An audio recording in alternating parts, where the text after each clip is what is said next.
हम एक और कुशादा गली में निकल आए। यहाँ भी रिहायशी मकान थे जो इलाके के दूसरे मकानों से खासे बड़े थे। ये खालिस रिहायशी इलाका था। दुकानें इक्का दुक्का ही थी। हम तकरीबन 100 गज का फासला तय करके इस सड़क से एक और कुशादा और पथरीली गली में मुड़ गए।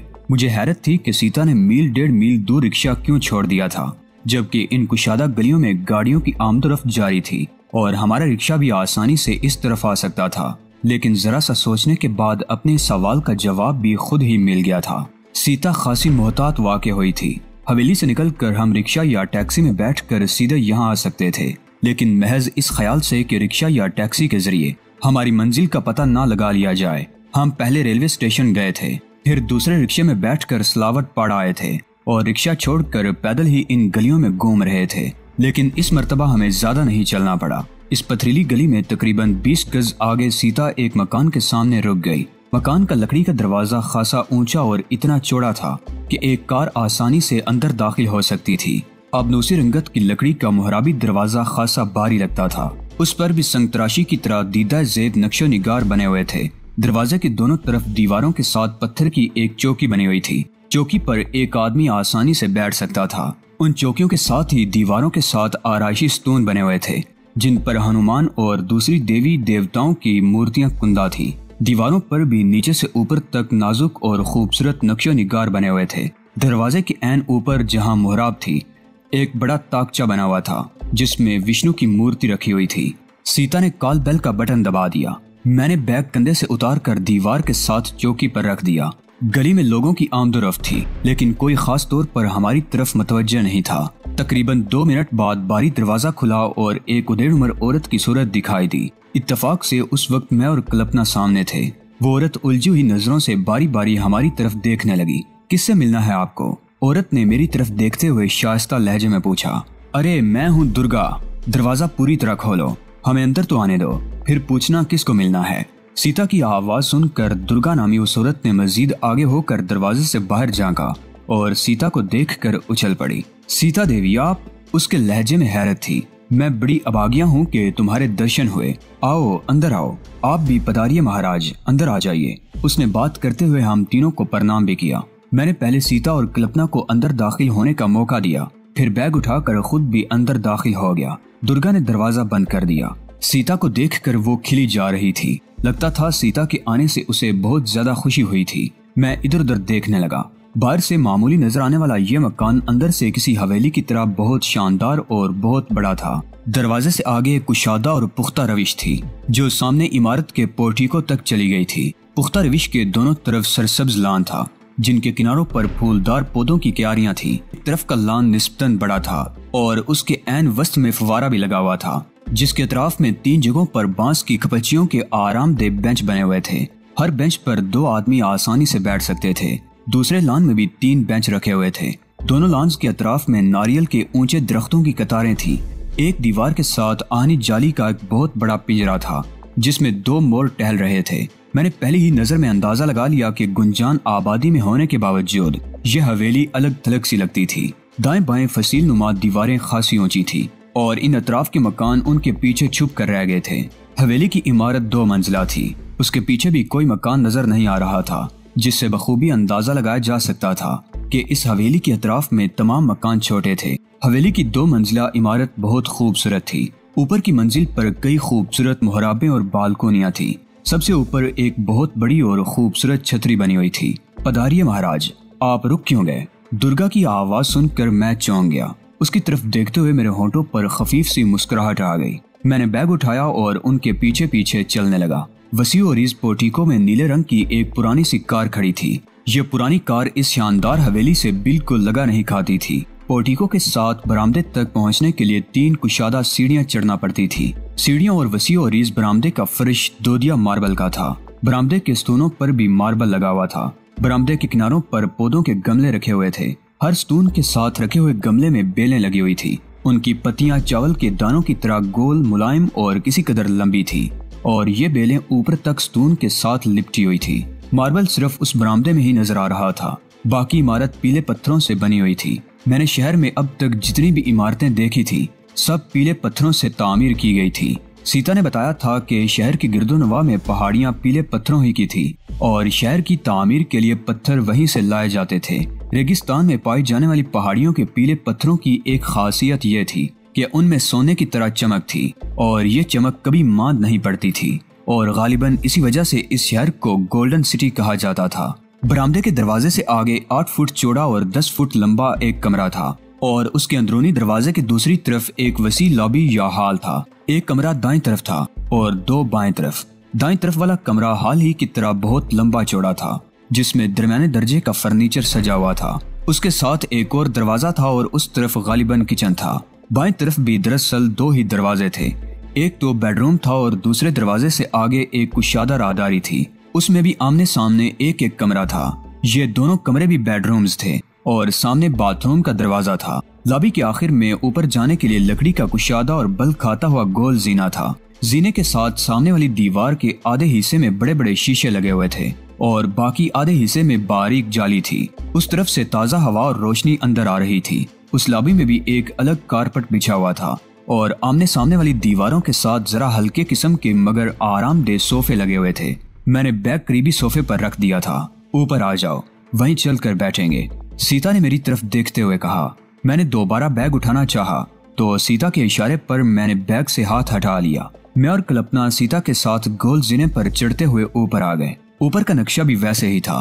फर्क सिर्फ इतना था कि यहाँ बरामदे की छत पर भी एक कमरा बना हुआ था और उससे आगे पोर्टिको की छत पर दबीज घास उगी हुई थी और किनारों पर फूलों के गमले रखे हुए थे। जीने के इख्तिताम पर सामने वसी और अरीज लॉबी थी। मस्जिद ऊपर जाने के लिए दीवार के साथ मार्बल की सीढ़ियां थी। हम जीने के सामने लॉबी में से होते हुए बाईं तरफ वाले हॉल कमरे में दाखिल हो गए। नीचे वाला हॉल कमरा तो ड्राइंग रूम के तौर पर आरास्ता था, जबकि ये वसी और अरीज कमरा बेडरूम का मंजर पेश कर रहा था। इस ख्वाबगाह को देखकर मेरी आंखें मारे हैरत के खुली की खुली रह गईं। वस्त में एक बहुत बड़ा गोल बेड था जिस पर हल्के गुलाबी रंग की रेशम चादर बिछी हुई थी। बेड की एक साइड पर टेक बनी हुई थी जिसके साथ खूबसूरत तकिए रखे हुए थे। उन तकियों ही से अंदाजा होता था कि इस गोल बेड पर किस तरफ सर होना चाहिए और किस तरफ पैर। एक तरफ बहुत कीमती और आरामदेह सोफा भी आरास्ता था, जबकि एक दीवार के साथ सरकंडे से बने हुए मूड़े भी रखे हुए थे।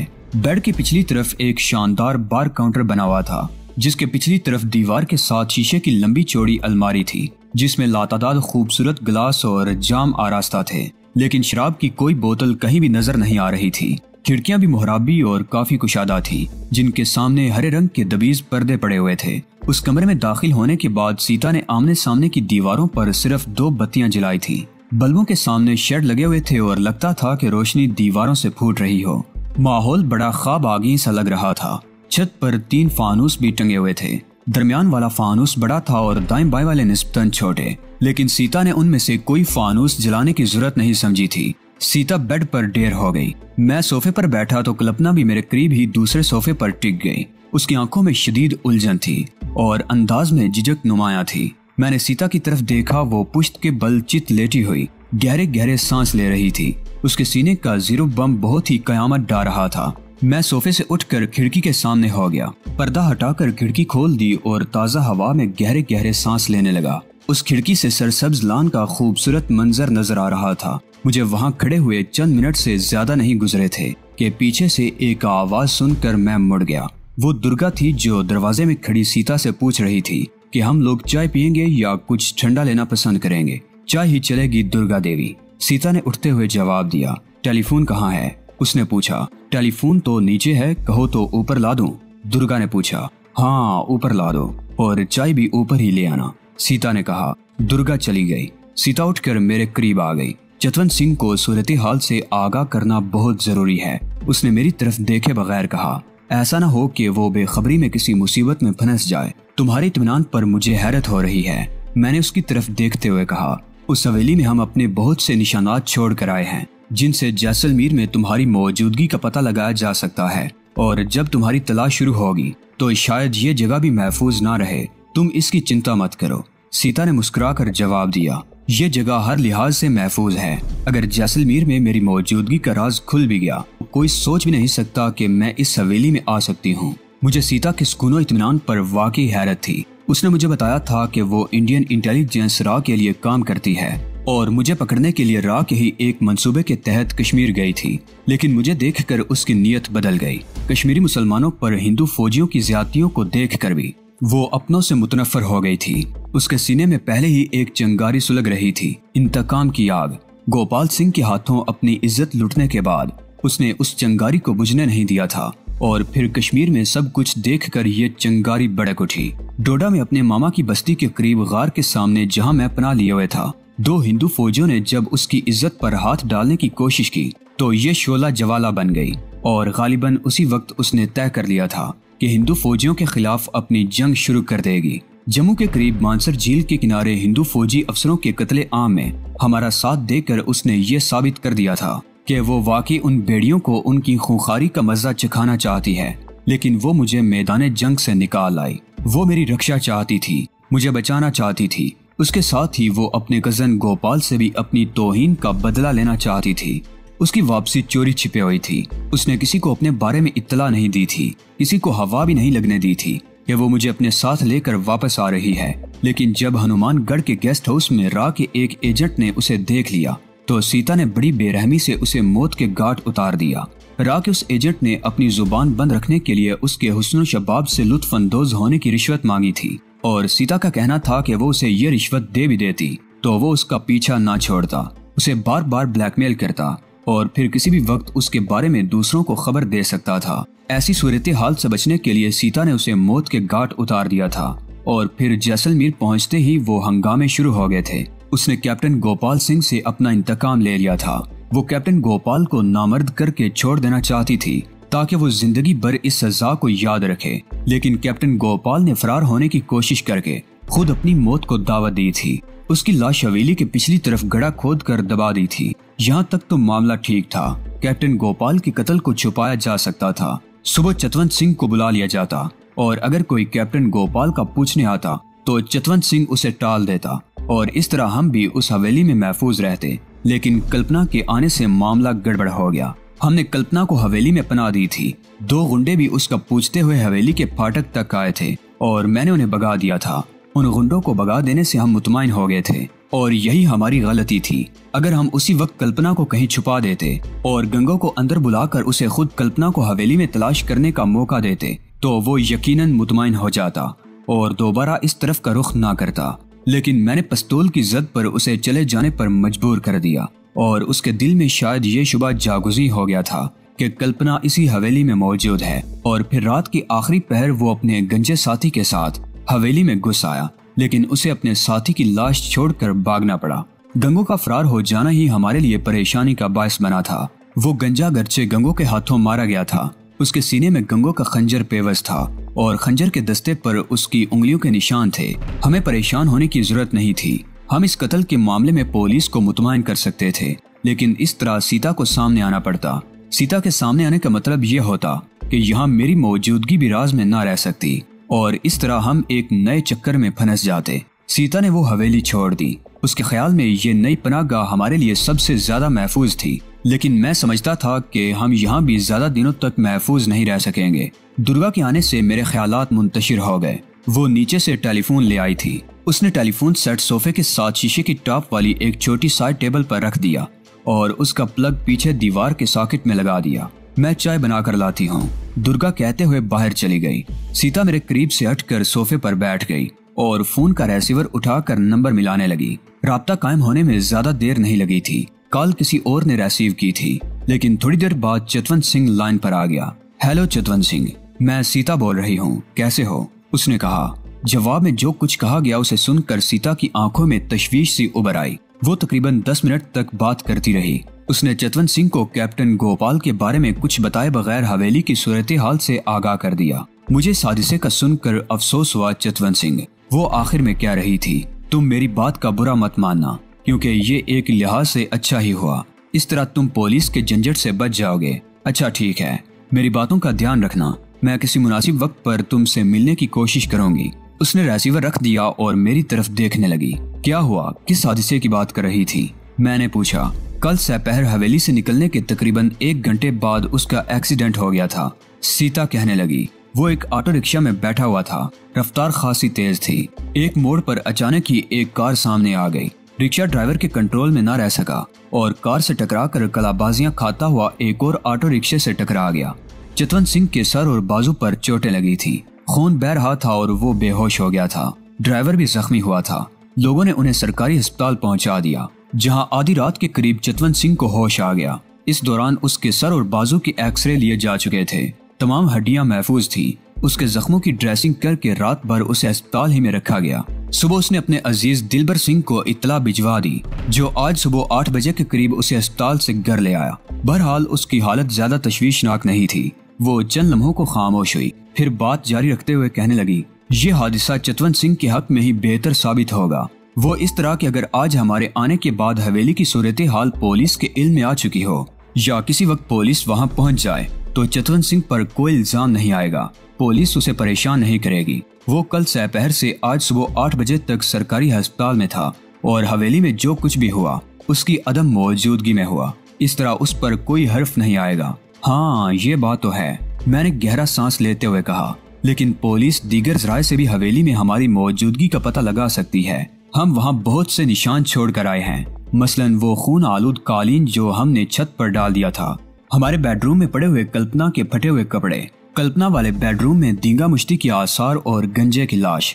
पुलिस इन बातों से बहुत कुछ अखज कर सकती है। इसके अलावा क्या? सीता ने सवालिया निगाहों से मेरी तरफ देखा। मेरी और तुम्हारी उंगलियों के निशान जगह जगह पर मौजूद हैं। मैंने कहा, इसके बावजूद फौरी तौर पर हमें कोई खतरा नहीं है। सीता ने मुस्कुराते हुए कहा और दुर्गा की तरफ देखने लगी, जो ट्रे उठाए अंदर आ रही थी। सीता ने मजीद कोई बात नहीं की। दुर्गा भी वहीं बैठ गई। चाय के दौरान वो सीता से बातें करती रही, उससे उसके हालात पूछती रही। मेरे और कल्पना के बारे में उसने सीता से एक लफ्ज भी नहीं पूछा था। तुम लोग बैठो, मैं भोजन का बंदोबस्त करूं। दोपहर के खाने पर खुलकर बातें होंगी। दुर्गा अपनी जगह से उठते हुए बोली। दुर्गा देवी, सीता ने कहा, मैं यहाँ नहीं हूँ, कहीं भी नहीं हूँ। तुमने मेरे बारे में कुछ नहीं सुना, मैंने तुम्हारे बारे में कुछ सुना ना तुम्हें देखा। दुर्गा ने मुस्कुराकर कहा और कमरे से निकल गई। कल्पना उस वक्त से अब तक खामोश बैठी हुई थी। उसके चेहरे पर शदीद उलझन के तासुरात थे। आंखें सुर्ख हो रही थी। आंखों की सुर्खी तो शायद रात भर जागने का नतीजा थी और उलझन के तासुरात इस बात की अक्कासी कर रहे थे कि वो रात से लेकर अब तक की सूरत हाल को नहीं समझ सकी थी। पहले चंद घंटे उस पर सख्त गिरां थे। मेरे ख्याल में पिछले चंद घंटे तो क्या वो पिछले कई महीनों से अजियत का शिकार थी। बूढ़ा ठाकर बलबीर सिंह उसकी जवानी को शिकार करने के लिए गात लगाए बैठा था। वो कई महीनों तक उस बूढ़े शिकारी से खौफजदा रही थी। फिर उसे धोखे से यहाँ ले आया गया। उसकी माँ को ठाकर से कल्पना की शादी का झांसा दिया गया था और जब हकीकत आश्कारा हुई तो उसने बेटी को लेकर ठाकर की हवेली से भागने की कोशिश की, मगर पकड़ी गई और रामचंद धोबी के हाथों मारी गई और वहीं से कल्पना की बदतरीन अब्तला का समय शुरू हुआ। ये उसकी खुशकिस्मती थी कि हमारे पास पहुंच गई और फिर गुज़श्ता रात तो वो जिंदगी के संगीन तरीन तजर्बे से दो चार हुई थी। उस जैसी लड़कियां बहुत देर में ऐसे सदमात से संभलती हैं और मेरा ख्याल था कि कल्पना भी अभी तक उस सदमे से नहीं संभल सकी थी। उसके चेहरे की कशीदगी और सरासीमगी उसकी अंदरूनी कैफियत का इजहार कर रही थी। कल्पना, सीता ने उसकी तरफ देखते हुए कहा, तुम रात भर जागी हो, ज़हनी सदमे से भी दो चार हुई हो, चाहो तो सो जाओ, दोपहर के खाने के समय तुम्हें जगा दूंगी। मेरी आंखों में शदीद जलन हो रही है, दिमाग में धमाके से हो रहे हैं, मैं वाकई सोना चाहती हूँ। कल्पना फौरन ही उठकर खड़ी हो गई। मुझे भोजन समय मत जगाना दीदी, भूख बिल्कुल नहीं है, आओ मैं तुम्हें दूसरे कमरे में छोड़ दूं। सीता भी उठ गई और मैंने भी अपनी जगह छोड़ दी। न जाने मुझे क्यों उस कमरे में उलझन सी महसूस हो रही थी और मैं किसी और जगह बैठना चाहता था। हम तीनों उस कमरे से निकल आए और लान के आखिर में बाएं तरफ वाले दरवाजे में दाखिल हो गए। सीता ने दरवाजा पूरी तरह खोलकर खटका लगा दिया ताकि वो दोबारा बंद ना हो जाए। जैसा कि मैं पहले भी बता चुका हूँ, ऊपर की मंजिल का नक्शा भी नीचे जैसा ही था। उस दरवाजे से एक कुशादा और मुख्तसर राहदारी थी। दाएं बाएं एक एक कमरा था और सामने बाथरूम का दरवाजा था। सीता दाएं तरफ वाले कमरे का दरवाजा खोलकर अंदर दाखिल हो गई और बत्ती जला दी। ये भी एक शानदार बेडरूम था। डबल बेड पर हल्के नीले रंग की चादर बिछी हुई थी। मुल्हिका बाथरूम भी था और जरूरत की हर चीज मौजूद थी। तुम यहाँ आराम से सो जाओ, हम सामने वाले कमरे में हैं, सीता ने कहा। कल्पना मेरी तरफ देखकर झिझकती हुई बिस्तर पर लेट गई। सीता और मैं सामने वाले बेडरूम में आ गए। ये कमरा दूसरे कमरे से निस्बतन बड़ा था और इसकी एक खिड़की से भी लान के एक हिस्से को देखा जा सकता था। सीता ने अगरचे बत्ती जला दी थी, लेकिन मैंने खिड़की के सामने से पर्दा हटा दिया और खिड़की पूरी तरह खोल दी। ताज़ा हवा के साथ कुछ धूप भी अंदर आने लगी। अक्टूबर के महीने की नरम धूप बुरी नहीं लग रही थी। बेड के अलावा यहाँ 2 आरामदेह कुर्सियां और एक कोच भी बिछा हुआ था। मैं कुर्सी खींचकर खिड़की के करीब बैठ गया। सीता मेरे सामने कुछ पर पहलू के बल दराज हो गई। बाजू की कोहनी कुशन पर टिकाकर सर हथेली पर रख लिया था। सीता का रुख मेरी तरफ था। ये दुर्गा देवी कौन है और ये हवेली किसकी है? मैंने उसकी तरफ से नजरें हटाने की कोशिश करते हुए पूछा। दुर्गा देवी। सीता के मुंह से गहरा सांस निकल गया। तुम इसे मेरे पिताजी की रखेल कह सकते हो क्या? मैं उछल पड़ा। तुम शायद मजाक कर रही हो। ऐसी बातें तो मजाक में भी किसी से नहीं कही जा सकती, लेकिन चूंकि तुमने पूछा इसलिए मैंने सच सच बता दिया। और ये हवेली? मैंने दूसरा सवाल किया। ये भी पिताजी की मलकियत है, बल्कि थी। सीता मुस्कुराई। कई साल पहले यह हवेली पिताजी ने दुर्गा देवी को दान कर दी थी। दिलचस्प, मैंने कहा। तुमने बताया था कि राजस्थान के हर बड़े शहर में तुम्हारे पिताजी के मकान और हवेलियां हैं। तुमने ये भी बताया था कि ये राजों महाराजों की सरजमीन है। तुम्हारे ही कहने के मुताबिक हिंद सरकार ने तमाम रियासतें खत्म करके राजों महाराजों के इख्तियारात सलब कर लिए हैं और गुजारे के लिए उनके अलाउंस या वजीफे मुकर्रर कर दिए हैं। क्या तुम्हारे पिताजी भी किसी रियासत के राजा थे? इतनी जायदाद तो किसी राजा ही की हो सकती है। ऐसी शानदार हवेलियां, मेरी अकल तो दंग रह गई है। सीता के होंठों की मुस्कुराहट गहरी हो गई। तुम्हारा अंदाजा दुरुस्त है, वो बोली। मेरे पिताजी महाराजा सुदर्शन सिंह जयपुर की बगल में एक छोटी सी रियासत के वाली थे। तमाम रियासतों से उनके ताल्लुकात बहुत खुशगवार थे। सारस्का में उनके शानदार महल में आए दिन राजस्थान के तमाम राजाओं की दावतें होती रहती। ये महफिलें कई के रोज तक जमती। सारस्का में मीलों दूर तक फैला हुआ बहुत बड़ा जंगल है, जिसमें चूहे से लेकर शेर और चीते जैसे खूंखार दरिंदे भी बकसरत पाए जाते हैं। मेरे पिताजी इन राजाओं के लिए शिकार का बंदोबस्त करते और जब तक वो सारस्का में रहते उनकी दिल लगी को हर सामान मुहैया किया जाता। वो चंद लम्हों को खामोश हुई, फिर बात जारी रखते हुए कहने लगी। तमाम राजाओं ने पिताजी को अपने अपने इलाके में मुफ्त जमीनें दी, जिन पर पिताजी ने शानदार हवेलियां तामीर करवाई। कुछ कदीम हवेलियां उन्होंने खरीद ली थी, जिनमें से बेशतर को बाद में हिंद सरकार ने कौमी विरसा करार देकर अपने कब्जे में ले लिया। और मुल्क का बंटवारा होने के बाद जब रियासतें खत्म कर दी गईं, तो सारस्का पैलेस भी हिंद सरकार ने अपनी तहवील में ले लिया। दोस्तों, आज की किस्त आपको कैसी लगी? कमेंट बॉक्स में अपनी कीमती राय का इजहार लाजमी करें। वीडियो को लाइक करके अपने दोस्तों अजीजों से लाजमी शेयर करें। चैनल को लाजमी सब्सक्राइब करें। अगली वीडियो तक इजाजत दीजिए। तब तक अपना और अपने इस चैनल ऐलान हकीकत का ख्याल रखिएगा। अल्लाह निगहबान।